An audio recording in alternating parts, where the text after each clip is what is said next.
Un minuto nos separa de las 9 de la mañana y es momento de darle la bienvenida al ministro del Interior, Nicolás Martinelli. Bienvenido. Bueno, nos costó su presencia, pero acá está, así que le agradecemos. Bueno, muchas gracias Lore y Dante por la invitación y un placer estar por acá.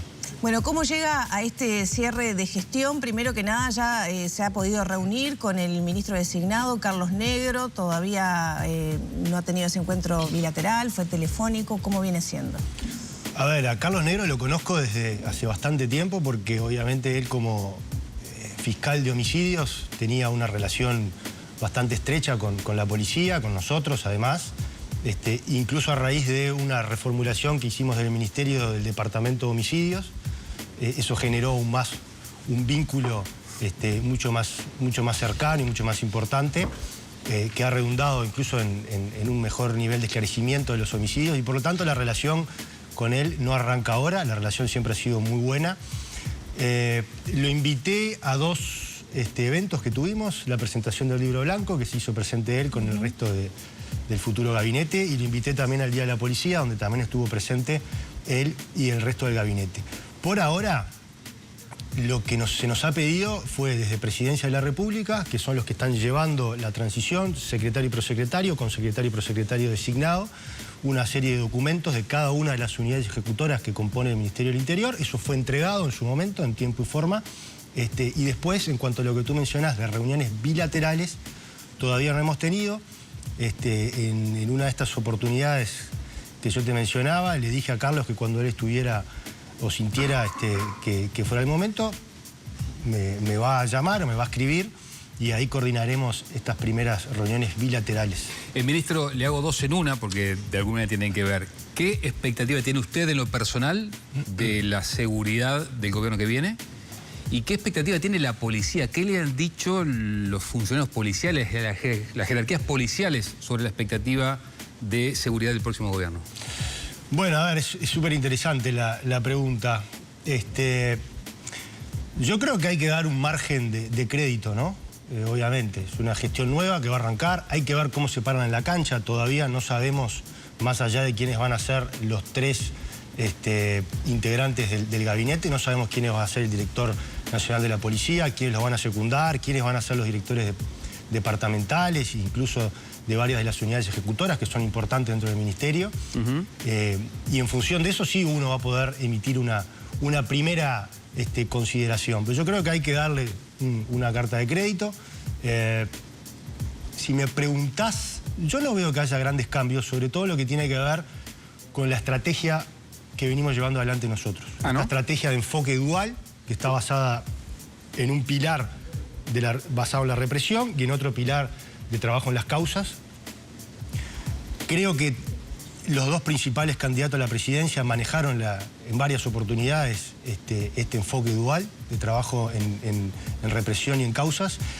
Y si uno también escucha las salidas mediáticas que ha hecho el ex fiscal Carlos Negro, no solo ahora, sino incluso antes siendo fiscal, también van en esta línea de trabajar sobre estos dos pilares. Después lo que puede cambiar, y que de hecho ya han manifestado que algo va a cambiar, son los ejes de trabajo. Nosotros teníamos como eje de trabajo los homicidios, el narcotráfico y la tecnología. Y creo que ahora han anunciado que van a trabajar cárceles, crimen organizado, que vendría a ser un poco también narcotráfico, y armas. Que no quiere decir que uno tampoco haya trabajado en esas otras cuestiones, ¿no? Pero prioriza 3 o 4 ejes que son los principales. ¿Y la policía qué le dice a usted sobre las expectativas de la política de seguridad del próximo gobierno? Y bueno, a ver, hay también un poco de expectativa, ¿no? Sobre todo teniendo en cuenta lo que fueron los 15 años previos del Frente Amplio, donde hubo un incremento muy importante de los delitos, hubo cierre de las oficinas departamentales de drogas, de inteligencia carcelaria, es decir que yo creo que es un poco apresurado todavía hablar de qué es lo que va a pasar, pero por ahora se mira con esa expectativa de, bueno, veremos si vienen con una fórmula repetida y que ya falló o en esta oportunidad va a haber un cambio de gestión, un cambio de mirada. Yo creo que sí, que va más por ese lado, como te decía, de continuar muchas de las políticas que se vienen generando, sobre todo porque entiendo que empieza a haber cierta madurez política de que hay cuestiones que son políticas de Estado, que tienen que trascender las gestiones de un partido político, de un gobierno que va más allá de los 5 años. Porque si no, si nos estamos reseteando cada 5 años, es muy difícil encontrarle o verle los resultados a políticas vinculadas al trabajo en causas, por ejemplo, que pueden llevar 10, 15 o 20 años ver resultados. Entonces, ahí donde yo apuesto a que va a haber una madurez política, un poco entendiendo que la gente ya está cansada, está harta de que no logremos encontrar coincidencias en un tema tan importante como es la seguridad pública. Justamente para hacer política de Estado se requiere acuerdos nacionales y acuerdos partidarios. ¿Usted ve que hay condiciones para que en el próximo gobierno se pueda generar un acuerdo nacional y trabajar en conjunto? Sí, sin duda. Porque hasta ahora no se pudo, ¿no? Bueno, pero no se pudo por eso que yo decía antes, un poco esa mezquindad política, esa mirada electoral y no pensando realmente en el país como primera prioridad. Nosotros hicimos una convocatoria a un acuerdo multipartidario de seguridad pública, lo hicimos hace 2 años, vinieron todos los partidos políticos a la mesa, pasaron ONGs, pasaron organismos públicos, el comisionado parlamentario, y se pusieron arriba de la mesa más de 80 propuestas. De esas 80 propuestas hubo coincidencia en 16, que fueron las que terminaron plasmadas en un documento, que ahí por eso te digo, lamentablemente, por ejemplo, el Frente Amplio ni siquiera acompañó 7 de esas 16 propuestas, que eran las que ellos mismos habían presentado. Yo creo que en esa oportunidad, por una mirada más electoralista que pensando en la gente. De cualquier forma, este gobierno decidió avanzar con esas 16 medidas. ¿Usted dice que el Frente fue mezquino? Yo creo que en esa oportunidad fue mezquino, sí. Lo he dicho en reiteradas oportunidades. Fue mezquino, tuvo una mirada más político-electoral y no una mirada país. ¿Por qué? Porque en definitiva eran propuestas o medidas que ellos mismos habían impulsado en ese acuerdo multipartidario. Entonces, ¿por qué no vas a acompañar tus propias medidas? De hecho, las terminan, algunas de esas, poniendo en su programa de gobierno. Pero nosotros decidimos continuar igual con esas 16 medidas, de las cuales 15 ya fueron implementadas o están en proceso de implementación. O sea que hay medidas que el Frente Amplio tiene en su programa de gobierno que nosotros ya empezamos a implementarlas o fueron implementadas. La única que no se implementó fue la de crear el Ministerio de Justicia. Pero fíjate vos que la propuesta de crear el Ministerio de Justicia aparece en todos los programas de los partidos políticos. O sea que también hay coincidencias ahí. Entonces, ya hubo un intento, nosotros avanzamos en ese sentido. Pero repito, yo creo que hay una enorme posibilidad para volver a sentarnos todos en una mesa y seguir discutiendo y profundizando sobre medidas vinculadas, sobre todo vinculadas a las causas, ¿no? Que son las que requieren políticas a largo plazo, políticas de luces largas. Ministro, usted en septiembre dijo que en 18 meses se termina el hacinamiento carcelario. Yo le pregunto, ¿esa promesa o esa afirmación depende de lo que eventualmente resuelva la próxima administración o están dadas las condiciones así como está, como va a dejar el gobierno para que en 18 meses efectivamente se termine el hacinamiento carcelario? Bueno, a ver, volvemos a lo mismo. Yo no creo que haya grandes cambios. Entonces, creo que muchos de los programas que se están implementando dentro de los establecimientos carcelarios, que están empezando a dar sus primeros resultados, por ejemplo, el programa PIA, de integración asistida, donde se le está dando una tarjeta con un monto de dinero y una tarjeta con montos para el transporte público dentro del departamento o interdepartamental. Los primeros resultados que arroja ese plan piloto es que hemos logrado en el primer mes bajar el nivel de reincidencia. ¿En cuánto? ¿Qué porcentaje? En un 22-23% más o menos, en el primer mes. Es un plan piloto que tiene 6 meses de implementación. ¿Cuántas personas participaron? Más o menos 600 personas.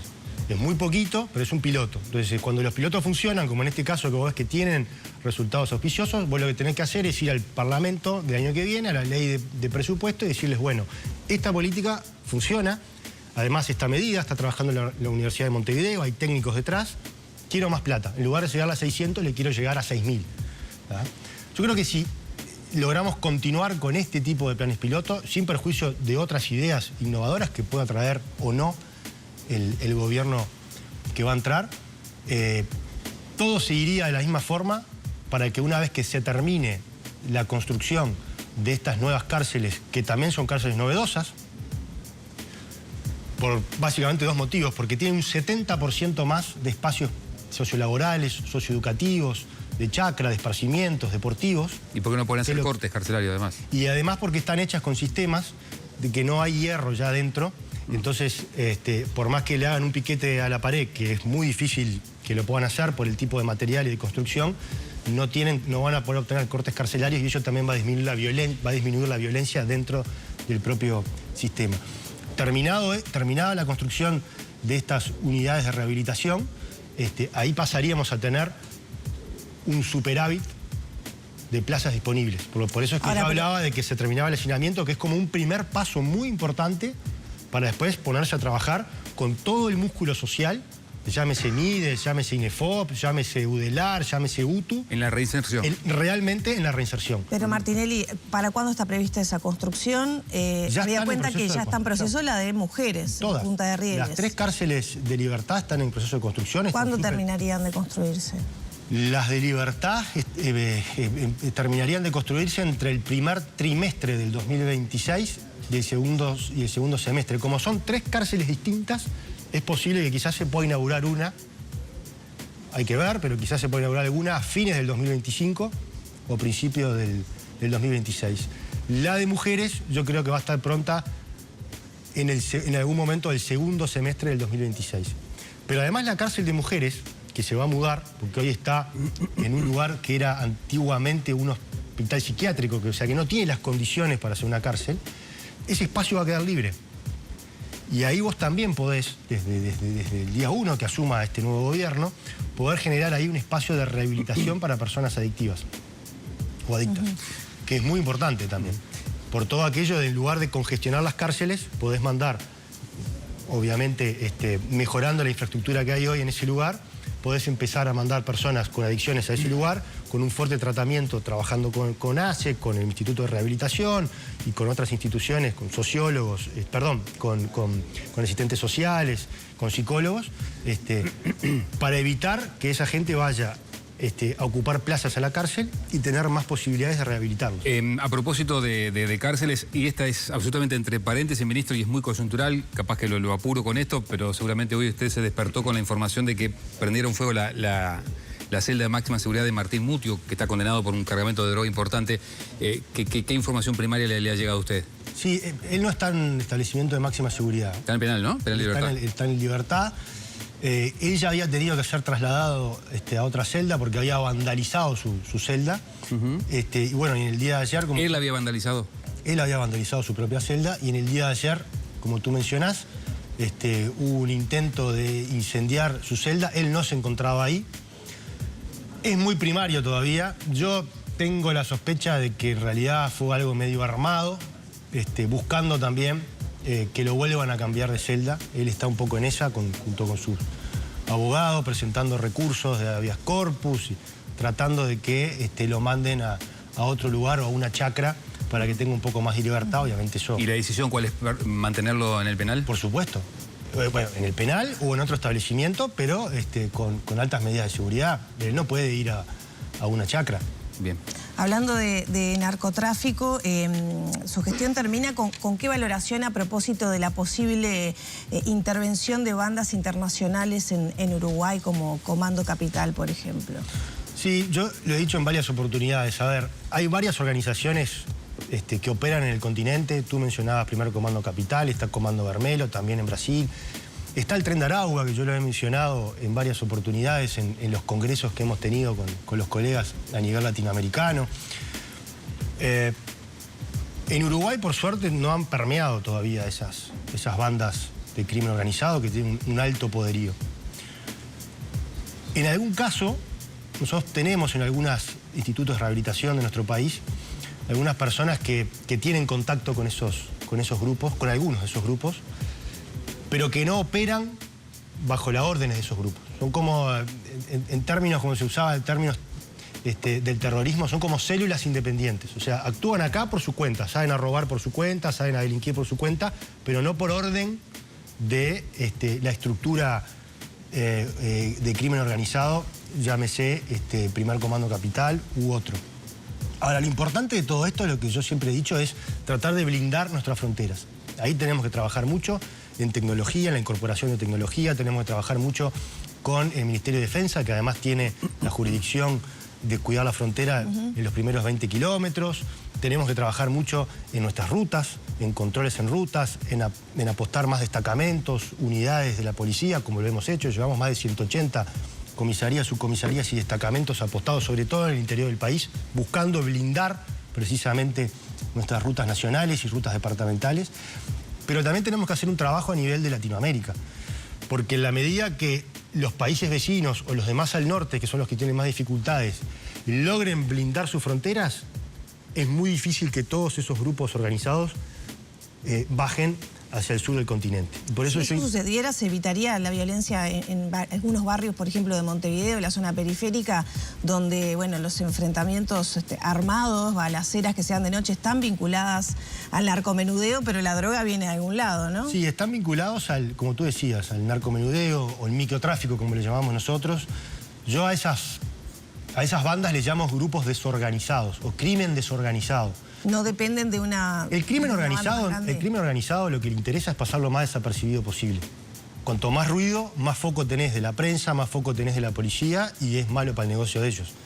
Entonces, si vos ves que en los barrios andan a los balazos arriba de los techos tratando de llamar la atención o tratando de decirle a la banda rival, mirá el arma que tengo, o dándose señales atrás de los tiros, lo que vos haces y es atraer a la prensa, atraer a la policía. Cuando la policía está en los barrios, te dificulta los movimientos de los que van a comprar la mercadería o los que van a distribuir. Entonces, eso no es bueno. Por eso yo les llamo grupos o crimen desorganizado, porque funcionan de esa forma. No tienen una estructura más piramidal como tienen los grupos más poderosos. Son grupos más que nada familiares y operan de esa forma. En ese sentido, nosotros hemos hecho un fuerte trabajo vinculado a lo que tiene que ver la represión con el microtráfico. Tenemos récord de allanamientos, tenemos récord de bocas tapiadas, tenemos récord de formalizados. ¿Surtió el efecto que se buscaba? Yo creo que sí. En algunas zonas donde nosotros desmantelamos determinadas bocas, el delito en esa zona baja entre un 12 y un 22 o 23%. O sea, es muy importante para el vecino o para la zona cuando vos trabajás ahí focalizado. De hecho, este problema del microtráfico surge allá por el año 2005-2006 y se expande en el año 2012. Y no lo digo yo, lo dicen los trabajos académicos de los que saben y que están trabajando hace mucho tiempo en el estudiar el ecosistema de estos barrios que tú mencionás y en las distintas bandas. Entonces, ¿qué pasó ahí? Y bueno, ahí se desmanteló la Brigada de Montevideo, la Brigada de Canelones, la Brigada de San José, la Brigada de Inteligencia Carcelaria, que es muy importante para obtener información. No se trabajó apostando al microtráfico, se trabajaba solo mirando al gran narcotraficante. Y como yo siempre digo, al gran narcotraficante, Uruguay, no lo va a ir a buscar porque no tenés los recursos para hacerlo. Vos no vas a ir a capturar al Chapo Guzmán o al Mayo Zambada. No, bueno, pero podés evitar que esas organizaciones penetren en el país o que ingrese droga. Podés evitarlo trabajando con muchísimos recursos tecnológicos en frontera, blindando la frontera muy bien. Pero no te olvides que nosotros tenemos frontera terrestre y marítima. Y marítima por el río Uruguay hay muchos lados donde se cruza caminando cuando el agua está baja. Y ni que hablar la frontera terrestre, que es permeable en varios lugares. Entonces, y Uruguay obviamente que tampoco tiene hoy toda la tecnología que necesita. Por algo este gobierno adquirió 6 aviones de combate. Por algo hemos comprado 3 radares, 3 escáneres, perdón, para el puerto, que estuvimos 20 años sin escáneres. Por algo hemos comprado ahora 2 buques también para custodiar las aguas marítimas. O sea, es todo un proceso. Nos faltan radares también para el norte del país. Pero, digo, vamos avanzando hacia ese blindaje. Ministro, esta es una pregunta, digamos, que no es muy cómoda de hacer, pero usted sabe que durante la campaña uno de los principales, si no, el principal tema fue el de la seguridad. Entonces yo al ministro del Interior le pregunto, ¿usted se considera uno de los padres de las derrotas del gobierno en la elección?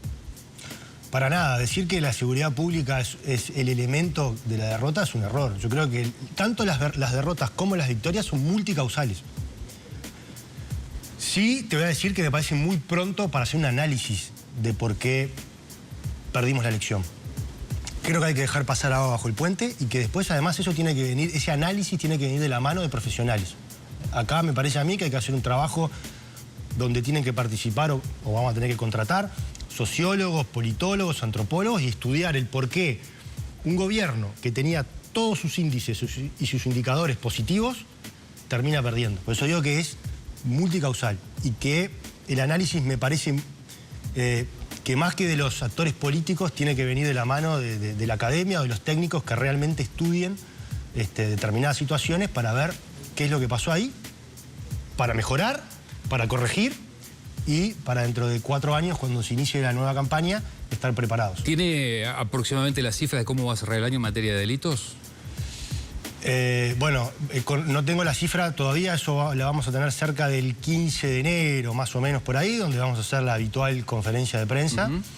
Pero sí te puedo adelantar de que vamos a cerrar, no sé los porcentajes, pero vamos a cerrar a la baja nuevamente con respecto al 2023, en hurtos, rapiñas, abigeatos, probablemente homicidios también, cierre a la baja. Y ni que hablar con el año 2019, que es el punto de partida nuestro, ¿no? Ahí sí vamos a tener de memoria, alguna cifra más, cifra menos, pero vamos a tener una baja de un 42-43% respecto de las rapiñas, entre un 23 y un 25 respecto de los hurtos, y seguramente un 50 y largo por ciento respecto al abigeato. ¿Los homicidios? Y bueno, los homicidios con respecto al 2019, vamos a ver, vamos a estar a la baja, pero no tengo en este momento la cifra exacta. Ya estando a la baja con 2023, implica que vamos a estar a la baja con 2019, porque 2023 había bajado un 3% los homicidios con respecto a 2019. O sea que si nosotros ahora nos medimos con respecto al 2023 y bajamos, es porque también lo vamos a haber bajado con respecto al 2019. La del testigo, nos quedan 30 segundos. La policía es auxiliar de la Fiscalía y de la Justicia y a usted le tocó ejercer la titularidad del Ministerio con 2 fiscales, Juan Gómez y Mónica Ferrero. ¿Usted, a nivel policial, digamos, notó un cambio entre una cosa y otra? Lo primero es que yo siempre he tratado y abogado por mantener una buena relación con la Fiscalía y el Poder Judicial, porque son socios estratégicos en esta lucha contra el crimen organizado, contra la delincuencia. O sea, vos no te podés pelear con la Fiscalía o con el Poder Judicial. Al revés, los tenés que traer a la mesa, les tenés que preguntar qué es lo que necesitan, qué es lo que falta, cómo mejoramos, capacitaciones, etcétera, etcétera. Entonces, yo he mantenido una muy buena relación tanto con Gómez como con la doctora Ferrero, hasta el día de hoy. Creo que la doctora Ferrero ha introducido un montón de cambios muy positivos en este último tiempo, mientras ha estado, desde la creación de una 4ª Fiscalía de Homicidios, que la veníamos reclamando nosotros, por eso ayuda de vuelta a trabajar en el esclarecimiento de los homicidios. Cuanto más vos esclarecés, más bajás el nivel de percepción de impunidad que tiene el delincuente. Entonces menos ganas tiene después de salir a delinquir o por lo menos de cometer un homicidio, porque sabe que tiene más chance de que lo agarren. Por eso es importante tener varias fiscalías de homicidios, equipos robustos trabajando con esos fiscales, porque es una de las formas que va a ayudar a bajar el nivel de homicidio. Y después también ha avanzado en las capacitaciones, ha avanzado en algo que fue muy interesante, que es pasar el tema de las armas que estaba en la Fiscalía de Flagrancia y pasarlas para las de drogas, las de estupefacientes, porque eso nos facilita también los allanamientos. Creo que son cosas positivas, que ojalá continúen en el tiempo y que sin duda ayudan a este trabajo en equipo, como yo le digo, entre la Fiscalía, la Policía y también el Poder Judicial. Martinelli, muchas gracias. Muchas gracias a ustedes. Cerramos por aquí la entrevista con el ministro del Interior. Ya son las 9 de la mañana, 23 minutos. Un hombre poco adepto a las entrevistas, Martinelli, ¿no? Sí. Mantuvo un bajo perfil. ¿Eso fue una decisión personal? Sí. ¿Sí? Sí, fue una decisión personal. ¿Pero por qué? ¿Para que no le peguen o qué? No, porque entiendo que me gusta más que me juzguen por la gestión y no por la cantidad de veces que salgo en los medios. Porque en definitiva, si no, sería muy fácil. Te convoco, el Ministerio del Interior, te convoco una rueda de prensa de mañana, te convoco una conferencia de prensa de tarde y te salgo en todos los 5 informativos que hay en el día. ¿Y qué gano con eso? Está bien. Nada, mucha exposición y poco resultado. Bueno, muchas gracias por haber venido. Ustedes. Entonces, Gracias.